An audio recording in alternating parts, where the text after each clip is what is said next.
우상 숭배 금지 금요일 말씀에 이어서 계속 이어서 말씀을 전하겠습니다. 우리는 하나님을 믿는다 혹은 하나님을 사랑한다 이런 표현을 하면 관계상 하나님과 우리와 관계상 절대적인 신뢰가 형성이 되어야 됩니다. 그러니까 의심이 있거나 배신, 배반이 있거나 이러면은 그건 믿음이 아니고 사랑이 아닙니다. 이 신뢰 관계가 형성이 되는데 인간 관계도 마찬가지고 하나님과의 관계도 마찬가지예요. 그리고 또 귀신을 섬기는 사람들도 관계상 아주 귀신하고 신뢰 관계를 쌓으려고 해요. 하물며 하나님을 섬기는 우리겠느냐 이런 뜻입니다. 그래서 믿음을 주는 사람을 보면 우리는 가끔 표현을 인간답다, 사람 같다 이렇게 말해요. 그리고 이 사랑의 표현을 받으면 또 주는 사람에게 사람 같다고 그러죠. 그런데 이 반대의 신뢰가 깨어지면 뭐라고 그래요? 짐승 같다. 짐승보다 못하다. 사람에게도 그렇게 표현합니다. 제가 어떤 분의 이 푸념을 담아서 일기에 썼던 내용이 페이스북에 올라와 있더라고요. 이 말씀 좀 일기 좀 소개할게요. 어느 비 오는 날 아내는 나에게 당신은 마늘과 쑥을 더 드셔야 해요. 그랬대요. 의미를 아시는 분들이 있네요. 웃는 거 보니까. 그러니까 이분이 하시는 말씀이 나는 마늘과 쑥이 싫어. 이랬어요. 의미를 알아가자요. 그러면서 이제 이분이 나는 마늘과 쑥이 싫어. 나는 이대로가 좋아. 그랬어요. 그러니까 아내가 어휴 짐승 그랬어요. 짐승. 그러니까 인간이 못된 호랑이 이야기를 하는 거죠. 여자분들은 마늘과 쑥을 열심히 먹어서 인간이 되었다는 전설이 있어요. 그런데 남자로 변화가 되어야 할 호랑이는 이 쑥과 마늘을 먹다가 막 속에 번열이 일어나가지고 불에서 튀어나갔죠. 그래서 호랑이가 됐고 결국은 이 여인이 하나님의 아들을 만나서 결혼하였더라.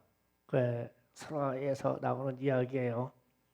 우리는 하나님을 만나니까요. 그런데 이거 의미가 있어요. 그러니까 이 추석에 이제 우리 여자분들이 남자들은 어차피 인간 되기 틀린 것 같아요. 짐승과 같아. 그렇다 해가지고 대놓고 좀 인간되라 이러지 말고 마늘과 쑥을 좀 더 드시고세요. 이렇게 표현해 주면 얼마나 좋을까. 그렇잖아요. 네.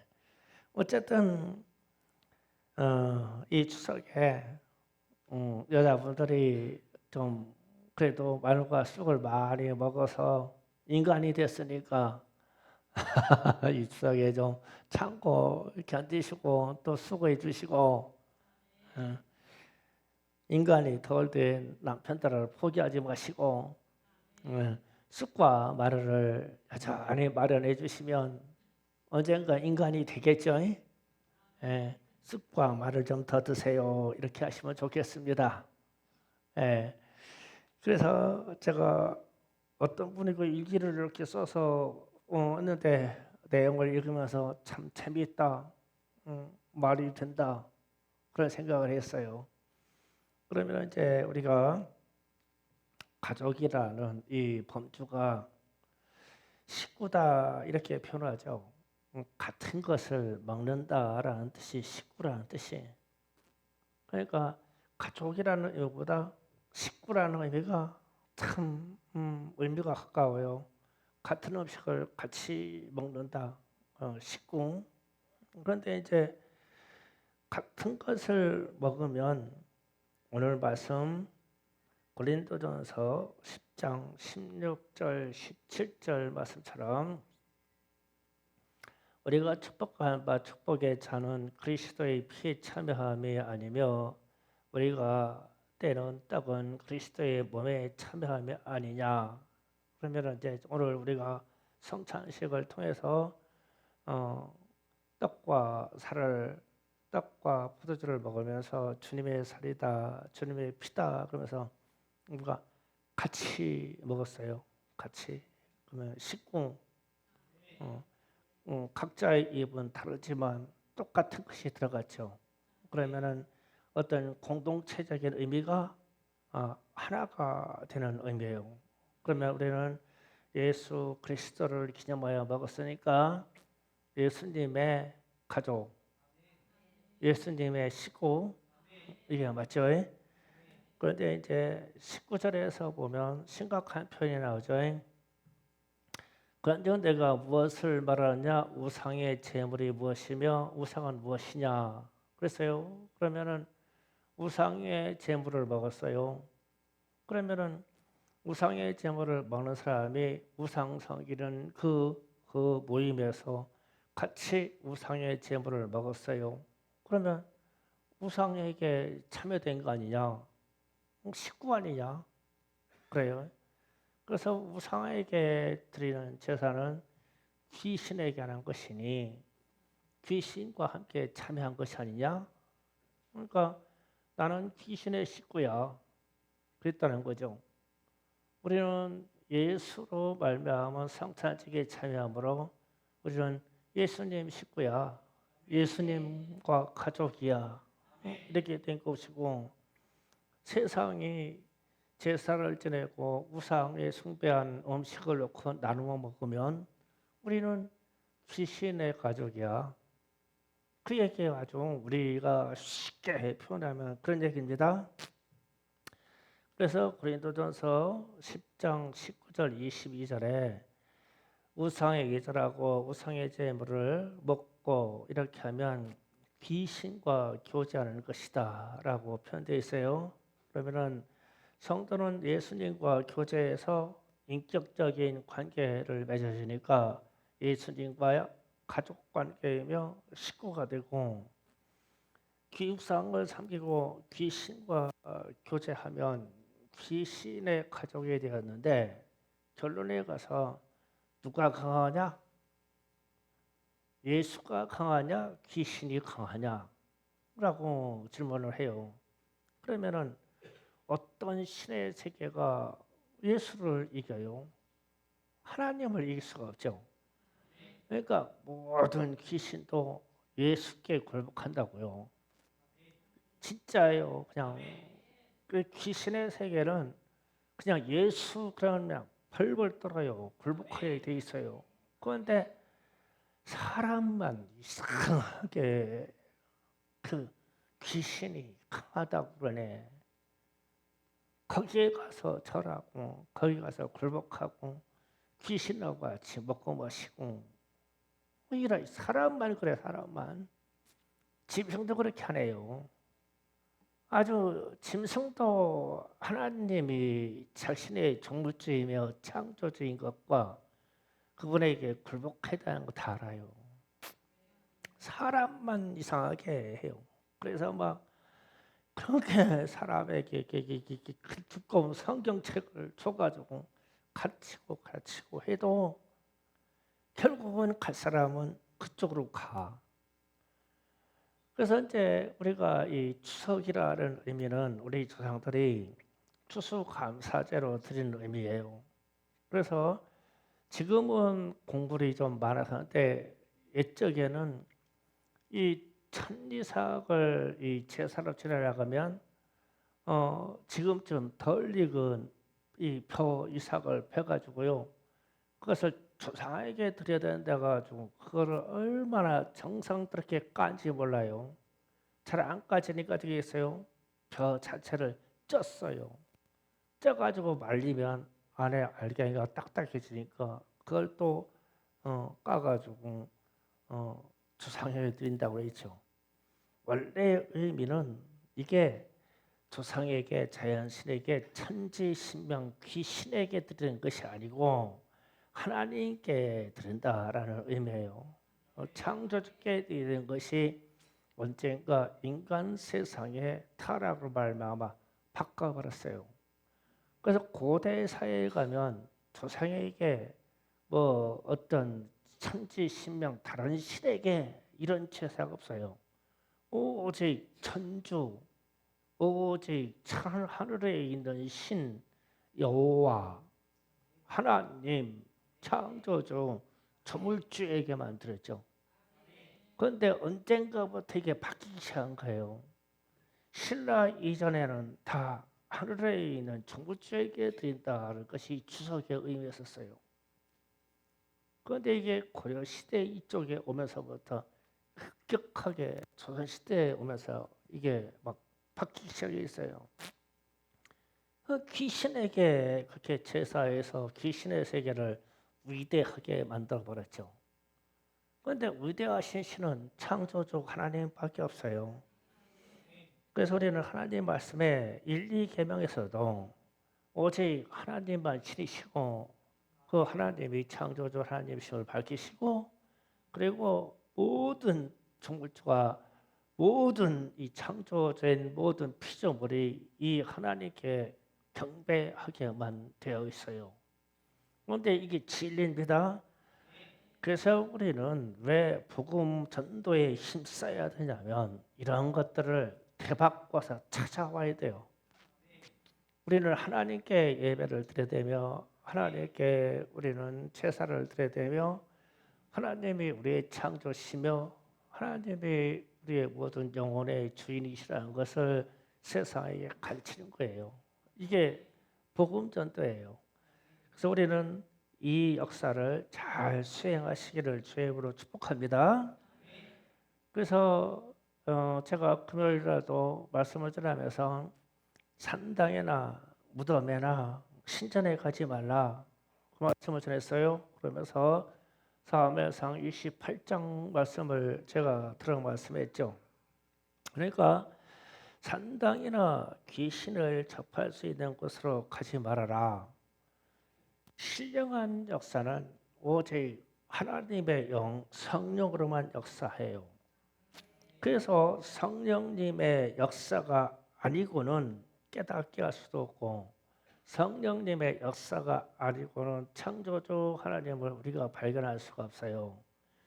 우리는 이 성령으로 말미암아 우리가 하나님 앞에 근접되며 하나님이 우리를 용납해 주셔요. 그게 성령의 역사예요. 이 성령의 역사가 우리 안에 지금 내주하고 있고 지금 말씀 중에 여기에서도 역사하시고 찬송 중에도 역사하셔요. 그래서 여러분이 성령의 역사를 자꾸만 인식을 해야 되고 자꾸만 감각하려고 해야 돼요. 그래서 성령의 감화 감동을 받을 수 있도록 여러분이 기도하며 성령님의 가르침을 자꾸 요청해야 돼요. 그런데 문제는 지난 금요일에도 말씀하셨듯이 귀신의 역사를 어느 정도 성령과 동등한 역사로 보려고 한다는 거예요. 사람들이 그래요. 그래서 우상 섬기는 사람들 보면 그들이 섬기는 우상의 귀신이 상당히 위대하게 표현하죠. 대단합니다. 우리는 하나님께 경배 찬송하면서 귀신에게 절하는 사람들만큼 표현을 못해요. 때는 송구할 때 있어요. 가끔 찬송할 때 나는 김성호 전사님이 경배해 그러면은 무릎을 탁 꿇고 찬양하는데 뒤에서 있는 찬양대원들은 뻣뻣이 서서 그냥 좌우로 이렇게 흔들기만 해요. 딱 이상하다. 리더가 경배해 그냥 막 그냥 부럽더랬는데 왜 단원들은 저렇게 서 있지? 그런 생각에. 그런데 그 자세도 상당히 파격적인 자세인데 귀신에게 절하는 사람들 봐봐. 무릎을 꿇어서 막 은자를 막 올리는데 막 이 손을 막 엎어가지고 막 이렇게 절하지. 그러고 나가지고 막 딱 손을 탁 집어서 막 이렇게 받치지. 우리가 예수를 찬양하면서 그렇게 한다고 해봐봐. 참 예수님이 가만히 계실까? 어떨 때는 귀신을 섬기는 사람들에 비교하면 우리가 하나님을 섬긴다고 하는 자세나 말이나 언행이 너무 송구할 때가 있어. 창조주 하나님이. 그러나 창조주 하나님이 우리 앞에 나타나시면 자동이야 꼬꾸라지는 것은. 우리가 뻣뻣할 수가 없어. 그분의 두려움과 그분이 가지고 있는 위엄 앞에 이 모든 피조물이 다 꼬꾸라져. 그래서 이 산들도 갈라져서 길을 피하고 산들도 엎어지고 산들이 박수 치려고 난리나. 산들도. 그게 시편 같은 데 표현하는 하나님의 인재의 표현이에요. 하물며 우리겠느냐고요. 그래서 우리가 하나님에 대한 이 인식을 잘 깨달아야 돼요. 그래서 그러면 귀신의 역사로 말미암아서 이 세상에 이끌어가는데 사람들은 귀신을 섬기면서 그렇게 귀신의 세계를 크고 위대하게 만들어 놓는데 우리 주님의 말씀에서는 어떻게 표현되냐면 마태복음 12장 28절에서 이렇게 표현됩니다. 다 같이 있습니다. 시작. 그러나 내가 성령의 힘입어 귀신을 쫓아내는 것이면 하나님의 나라가 이미 너에게 임함이로다. 아멘. 그러니까 성령의 역사로 귀신이 쫓아나면 하나님의 나라가 임하는 거래요. 그런데 우리가 이거 잘 생각할 게 다시 말씀드리지만 이스라엘 왕 초대 왕 사울 왕이 하나님과의 관계가 잘못됐어요. 전적으로 사울 왕이 하나님의 순종해야 되는데 하나님과 관계가 잘못됐다. 그래서 하나님이 책임이 있는 것이 아니라 전적으로 사울 왕의 책임이에요. 왜냐하면 성령에 감동된 사무엘이 말씀을 그렇게 간곡히 전해주어도 자기가 생각하는 자기 입장으로 달리 해석하고 달리 행동하는 거예요. 그래가지고 결국은 사무엘이 죽었어요. 죽고 나니까 지난 금요일날 제가 증거했습니다. 죽었는데 왜 박수무당들과 박수를 내쫓았느냐? 그 지역에는 신적인 존재다라는 것을 다 내쫓아 버렸어. 그러니까 사울왕의 생각에는 제가 보기에는 그런 거예요. 성령에 감동된 사람도 싫고 귀신에 감동된 사람도 싫어. 그런 거예요. 다 싫어. 관계가 잘못됐어. 하나님의 역사가 어느 통로로 역사하느냐라는 것에 인식이 잘못됐어요. 성령에 감동된 사람으로 말미암아 역사예요. 그러니까 본인에게도 성령의 감동이 떠났어요. 그러니까 꿈으로도 하나님이 말씀해 주시는데 꿈도 안 꿔져. 아주 꿈도 없고. 그래서 하나님의 뜻을 알 수가 없어. 그랬더니 우림과 둠빔으로도 말씀해 주셔야 되는데 우림과 둠빔은 대제사장들이 가지고 있는 가슴에 품고 있는 판결패예요. 이 복장을 하고 성전에 들어가서 제사를 지낼 때 하나님이 인자하셔서 이스라엘 백성들에게 전할 말씀을 대제사장에게 해줍니다. 그랬을 때 그 말씀을 받아서 가지고 나와요. 대제사장이. 그래서 대제사장이 그렇게 해서 이스라엘에게 말씀합니다. 그러면 이스라엘에게 말씀하려면 사울 왕에게 말을 해야 돼요. 그런데 대제사장들에게도 하나님으로 말미암아 나타나는 응답의 역사가 사라졌어요.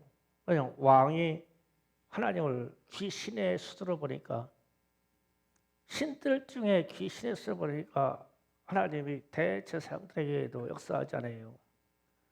선지자에게도 내게 말씀을 하신다 한탄해요. 선지자들에게도 성령의 역사가 안 나타나요. 왜냐하면 그 나라의 지도자가 수준이 그 정도밖에 안 되니까. 그래서 결국은 사무엘이 사울 왕이 엔돌에 있는 무당을 찾아가죠. 산당으로 찾아가서 귀신에 접한 사람의 말씀을 들어요. 그래서 그게 하나님의 말씀이라고 또 착각해요. 귀신이 얘기해 주는 거거든요. 그러니까 결국은 하나님의 역사가 귀신의 역사 정도밖에 안 된다고 생각해요. 그래서 이 사람의 삶의 마감이 참으로 비참합니다. 하나님부터 버림받아서 그의 장자 아들과 함께 전쟁터에서 죽어버립니다. 그러면 우리는 이런 이야기를 반면교사로 삼아야 돼요. 반면교사로. 하나님의 역사와 귀신의 역사를 비교하는 대상이 아니에요.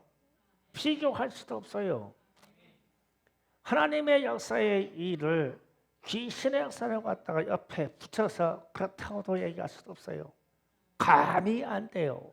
하나님의 역사와 하나님의 말씀의 역사, 성령의 역사는 절대적인 역사의 범주예요. 여기에다가 비교해서 얘기는 안 되는 거예요. 그런데 인간 세상에서 사람들만 우상 숭배와 귀신의 역사에 빠지면 감히 잊으려는 거예요. 하나님보다 위대하다고 자신들이 생각하기에는 두상신이 하나님보다 위대하다고.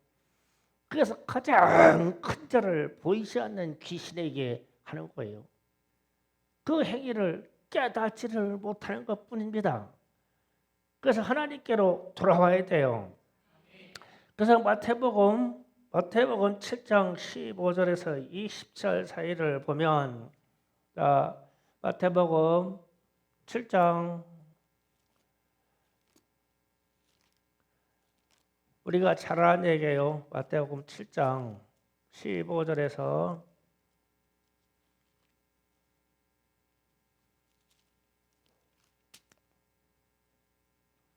27절까지 교독해서 한번 쭉 읽고 제가 말씀에 이어서 강의합니다. 시작. 거짓 선지자들을 교독합니다. 거짓 선지자들 상가라. 양의 옷을 입고 너에게 나오나 속은 노략질하는 일이라.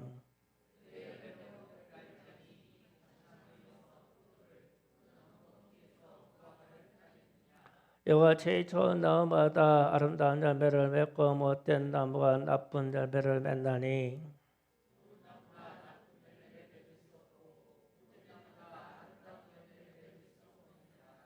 아름다운 열매를 맺지 아니하는 나무마다 찍혀 불에 던져지느니라. 나더러 주여 주여 하는 자마다 천국에 들어갈 것이 아니요 다만 하늘에 계신데 아버지의 뜻대로 행하는 자야 들어가리라.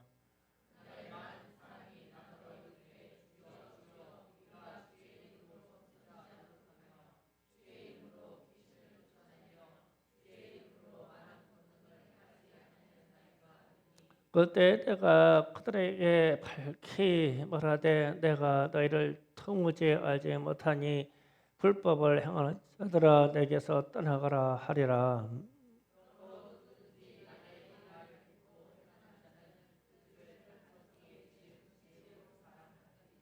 비가 내리고 창수가 나고 바람이 불어 그 집에 부딪히되 무너지지 아니하나니 이는 주추를 반석 위에 놓은 까닭이요.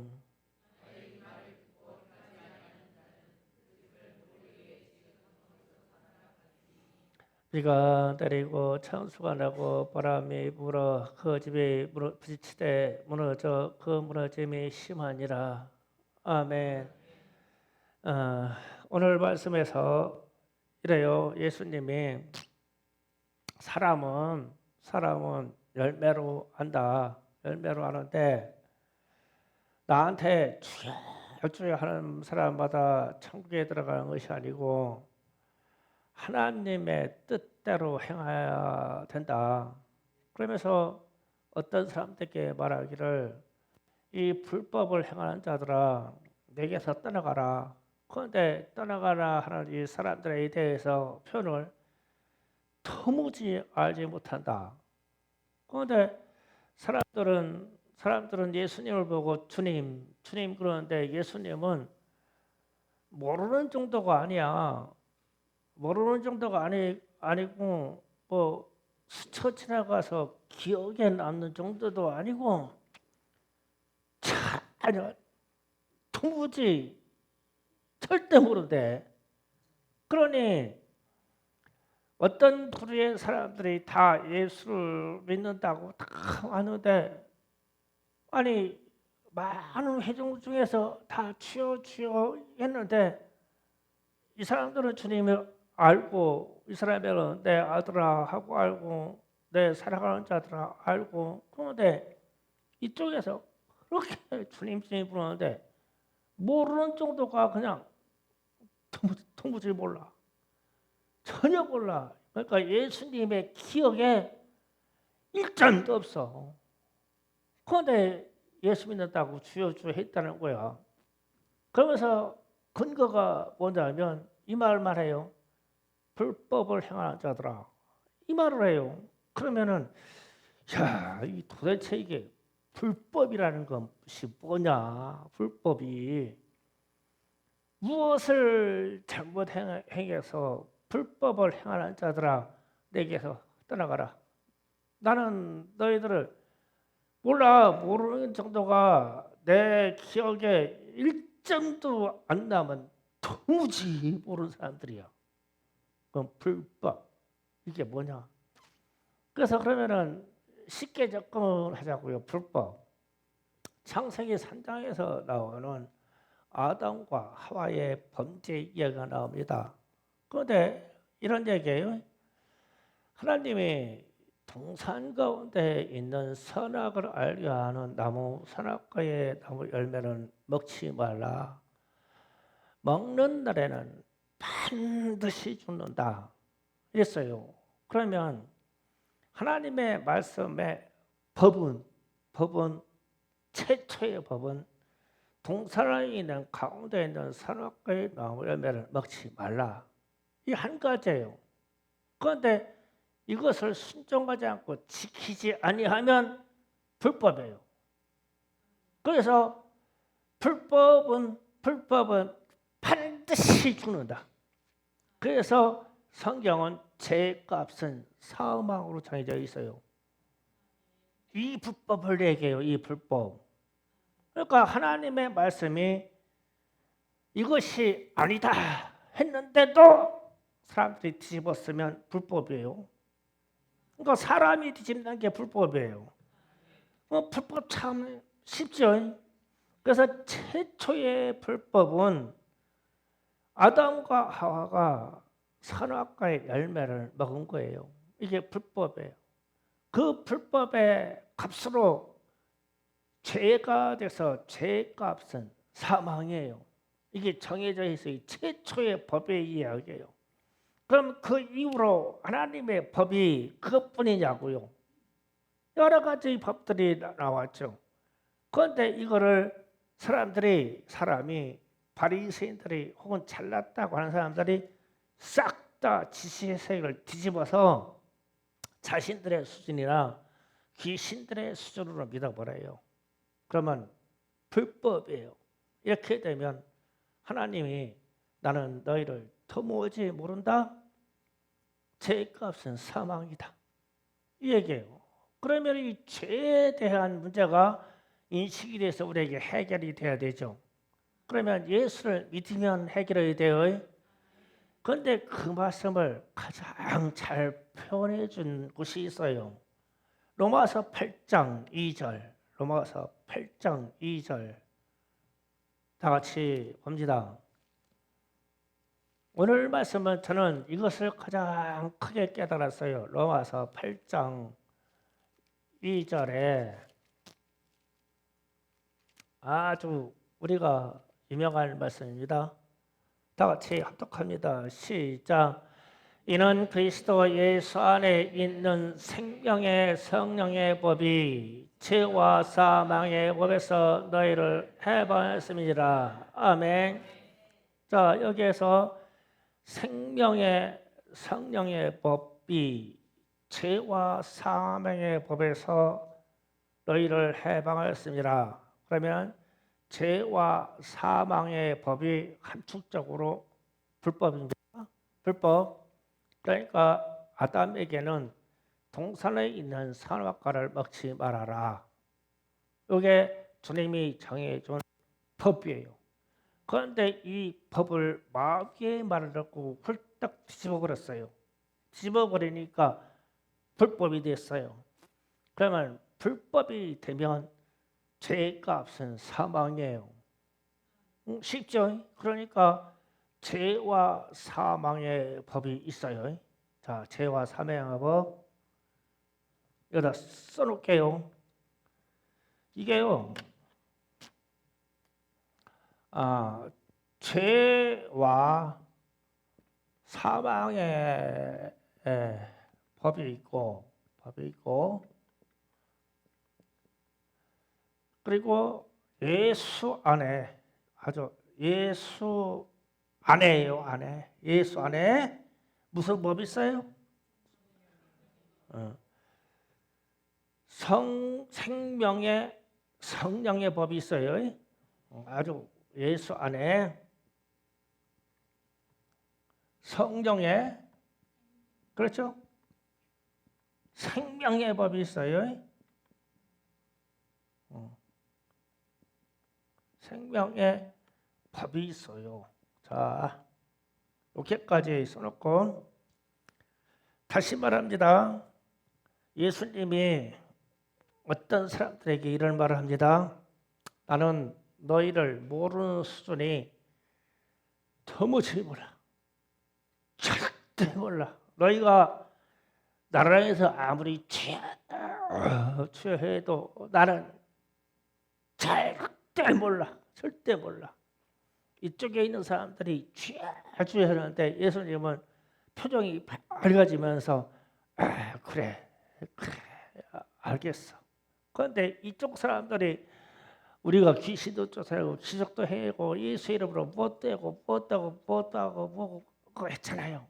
그런데 왜 나를 몰라요? 그러니까 예수님이 하나님 아버지의 뜻대로 행해야 되는데 하나님 아버지 뜻이 정해진 뜻대로 행하지 아니한 불법한 자들아 나는 너희를 절대 몰라.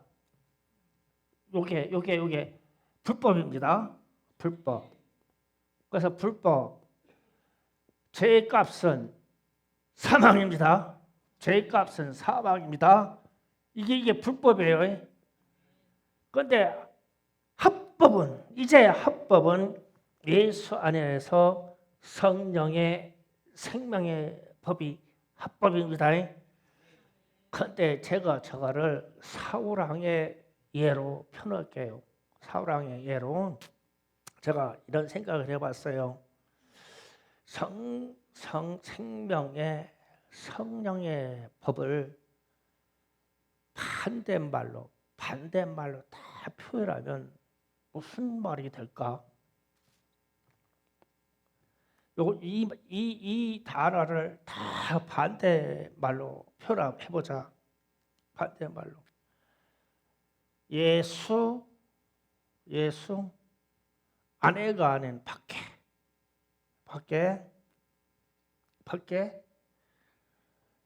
성령의 반대는 뭐예요? 귀신의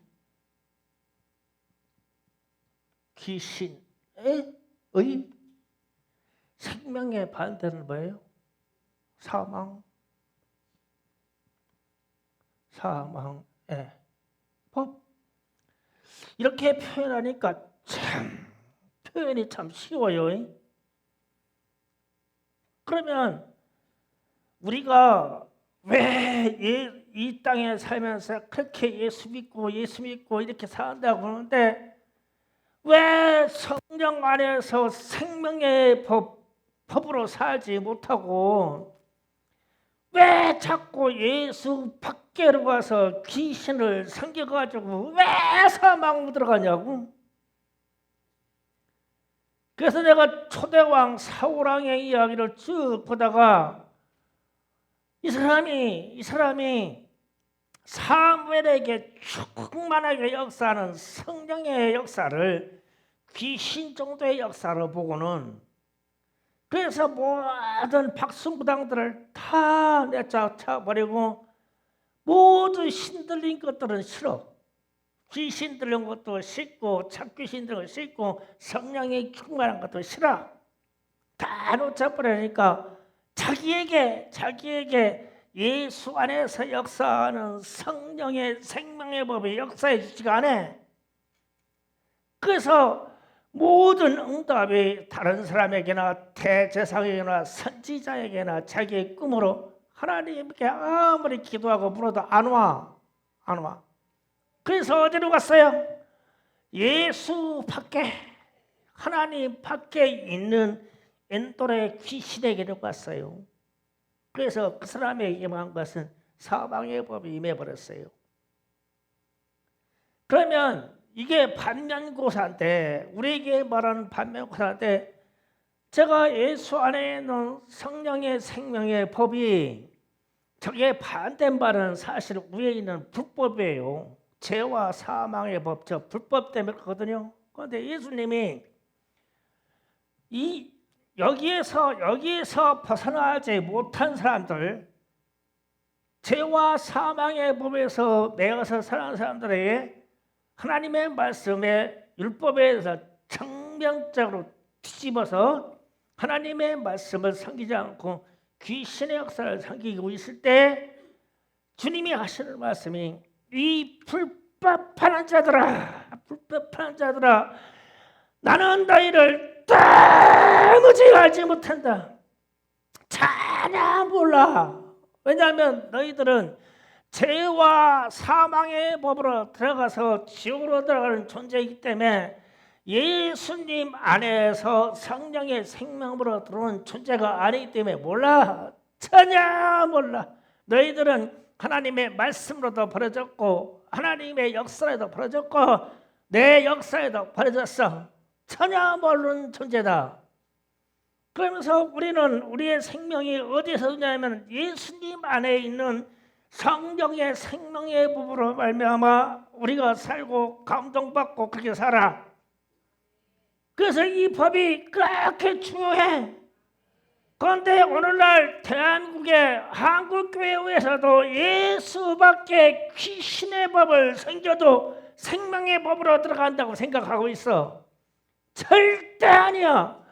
여기로 가면 예수님이 똑같이 나는 너희를 도무지 몰라. 절대 몰라. 1.1도 몰라.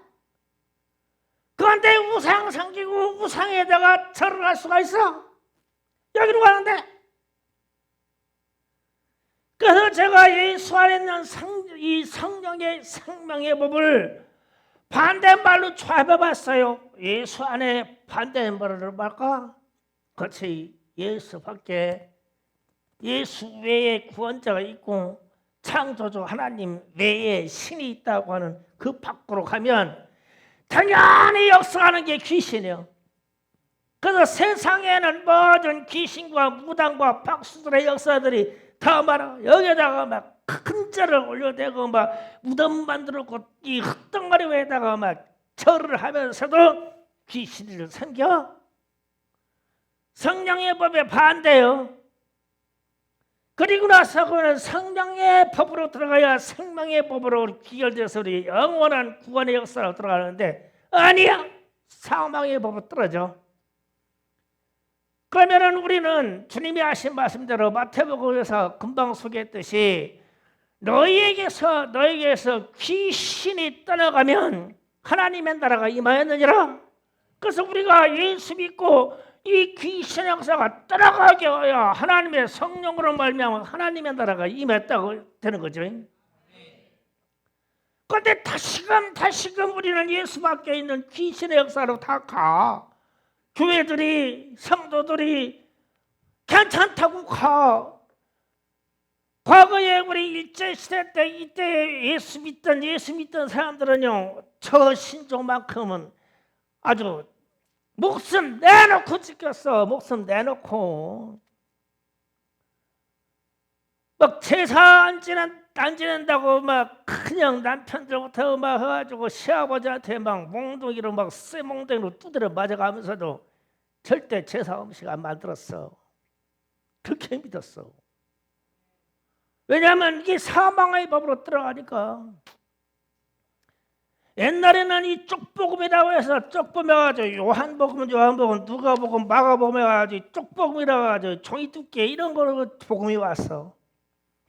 그랬더니 남편이 맨날 노노맹자 있다가 아니 어떤 우리 마누라가 어디 가서 쪽복음이라고 하는 마가복음을 갖고 와서 이걸 읽더니 막 그냥 얼마나 막 소중하게 읽는지 읽어. 그러니까 남편이 갔다가 아궁이다 집어고 태워버렸어.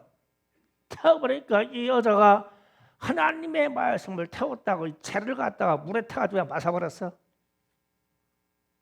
우리 이제 때 우리 믿음의 선생님이 그렇게 믿었어. 하나님의 말씀을 사라지게 할 수가 있냐? 내가 읽어서 누르르 먹는데 이제 체가 됐으니까 내 입으로 털어가지고 내 안에서 역사하게 한다고. 근데 그런 사람들을 감당할 수가 있어 세상이. 그 집에 이제 막 성령의 역사가 막 일어나더니 막 남편도 자녀도 막 주상들이 다 믿기 시작하는 거예요. 이렇게 하니까.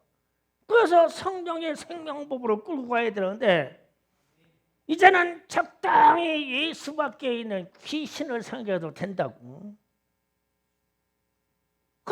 섞기 시작했어. 누가 섞었어? 우리 스스로.